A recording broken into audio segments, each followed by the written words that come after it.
देवभक्त असणारा आपल्या अपक्ष आमदार आदरणीय शरददादा सोनवणे साहेबांचा हा मतदारसंघ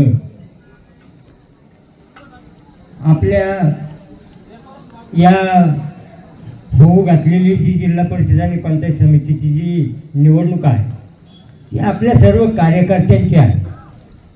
कार्यकर्ता आणि उमेदवार या उमेदवारीच्या निमित्तानं असणारे जिल्हा परिषदचे उमेदवार आपले मंगेशाला काकडे, माझे मित्र जयसिंग पोटे आणि आमच्या ताई शिंदेताई, ज्या वेळेला आपण असणारी निवडणूक हे उमेदवार नसून आपण सर्वजण उमेदवार आहोत या उद्देशाने आपण जर ही निवडणूक हातात घेतली मग मंगेशांनाच माझ्या गावामध्ये आले पाहिजे, माझ्या वस्तीवर आले पाहिजे किंवा माझ्या मळ्यामध्ये आले पाहिजे हा विषय थोडासा दूर ठेवला. मी मंगेशांना आहे, मी माझा जयसिंग पोटे, मी माझ्या असणाऱ्या कुटुंबातली महिला ती माझी शिंदेताई आहे. अशा पद्धतीने या प्रचाराचं जर नेतृत्व आपण सर्वांनी हातात जर घेतलं मग त्यामध्ये असणारा जे संपूर्ण आणि आमचा प्रसन्नांना या ठिकाणी आपल्या सर्वांना ही सर्व मान्यवर मंडळी या ठिकाणी आपल्या सर्वांना असणाऱ्या ज्या काही आडी अडचणी त्या सोडवण्याच्या निमित्ताने काम करतील. मी एक वेगळ्या पक्षाचा कार्यकर्ता या ठिकाणी आज उभा आहे. काही कालखंडामध्ये मी आपल्या माझ्या असणाऱ्या पक्षाला सोडून आपल्या पक्षात या ठिकाणी धनुष्यबाण हाती घेणार आहे आणि त्या पद्धतीने मी संतवाडी गावचा एक सामाजिक कार्यकर्ता आहे. अत्यंत चांगल्या प्रकारचे त्या पद्धतीने मी माझ्या कालखंडामध्ये काम करण्याचा प्रयत्न केला आहे. ज्या ज्या नेत्यांच्या माध्यमातून मला योगदान टाकता आलं त्या पक्षाच्या निमित्तानं त्या पद्धतीनं आत्ताचा असणारे ही तीनही उमेदवार जयसिंगांना तुम्ही माझ्याकडे जरी नसले तरी माझं लक्ष तुमच्याकडे असणार आहे. आमची सपनाताई ज्या ठिकाणी आहे तिच्याकडे तर लक्ष 100% आम्ही या ठिकाणी आपल्याला असणारे या गाण्यातले 2 मतं, माझ्या गाण्यातली 2 मतं, असणारी ही जी 4 मतं 3 उमेदवार हे आपण धनुष्यबाणाला देणार आहोत याच्यात काही साशंकता नाही.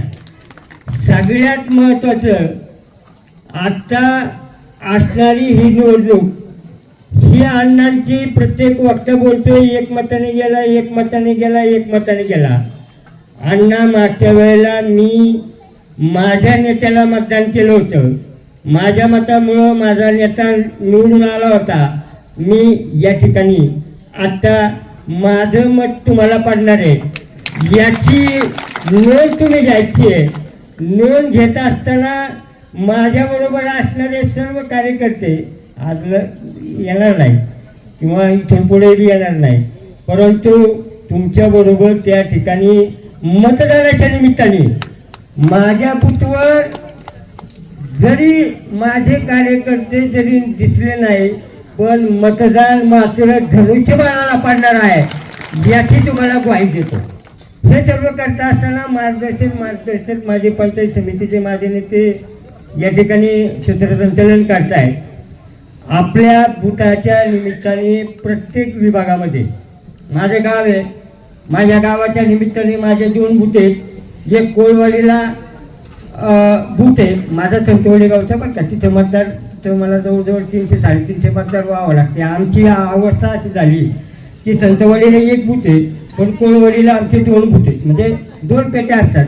आम्हाला आईला न्यावं लागते संतवाडीला आणि माझ्या भावाला न्यावं लागते संतवाडीला आणि माझ्या बहिणीला न्यावं लागते कोळवाडीला. ह्या सगळ्या प्रकारामध्ये तुम्ही जर अण्णा माझ्याकडे आले तर मी तुम्हाला एखाद्या वेळेला दिसणार नाही पण मी असेल कोळवाडीला. पोटे साहेब आपण तुम्ही जर माझ्याकडे आले तर तुम्ही कोळवाडीला मी दिसलो तर म्हणजे संतवाडीला असेल. अशा पद्धतीने आमची ती मतदानाच्या निमित्ताने असणाऱ्या आकडेवारीनुसार आमची कुसंबना त्या ठिकाणी होते. जेवढी लोक आम्हाला इकडं तिकडं 6 नंबरचे आणि 8 नंबरचे फॉर्म 10 नंबरचे फॉर्म भरून मागं पुढं करता येत नाही.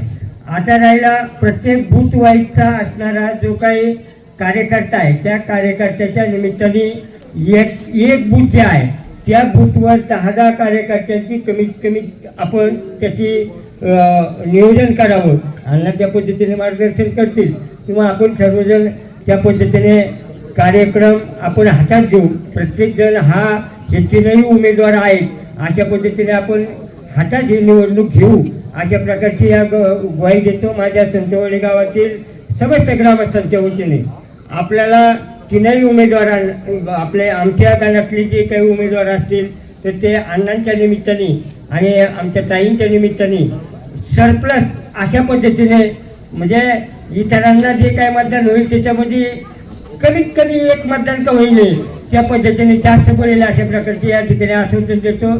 थांबतो. जय हिंद, जय महाराष्ट्र.